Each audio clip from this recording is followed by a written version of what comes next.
We're going to remove these tail lights, and for that there's a plastic plug here. Got to remove this.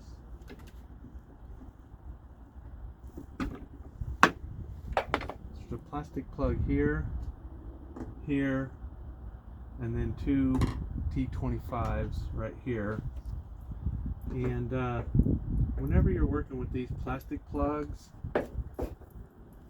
it's a good idea to go ahead and buy yourself some replacements, because these plastic clips are only good for 1 or 2 uses. This one actually looks like I could probably use it again, but just get you some replacements anytime you're messing with the plastic plugs, and they're all different, so you just got to find out what you need. So anyway, I'll remove these 2 plastic plugs and then go after those screws. Okay, I got the plugs out, or the plastic ones, so now go after these screws.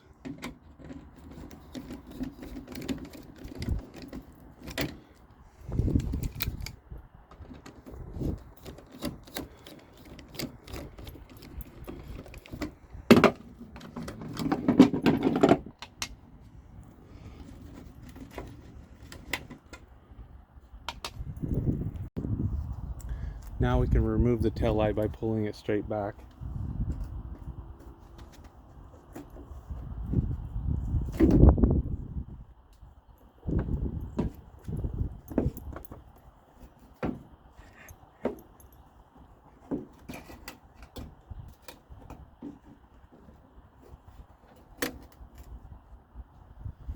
Kinda don't want to hang it by that, but it seems to be okay. And now we will remove, I'm just doing these 2. Okay, this is what I'm using for the white. This will be the reverse light. And I don't know if you can see what that is. 7440, I think. Oh, 7443. 7443. And these are the reds. So this is going to be the brake light. This is 7443R, I guess. But anyway,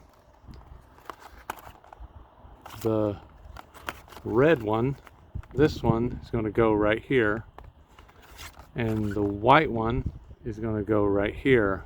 This is a turn signal. I'm not messing with those right now because I don't want any hyper flashing. So these are removed by just giving a 1/4 turn, pulling it out. Then we're just gonna pop that out and replace it with the red one, and then repeat the process for the white one. The white ones are easy to spot because the LEDs are yellow. Don't ask me why. So let's do that, and then I'll show you the results.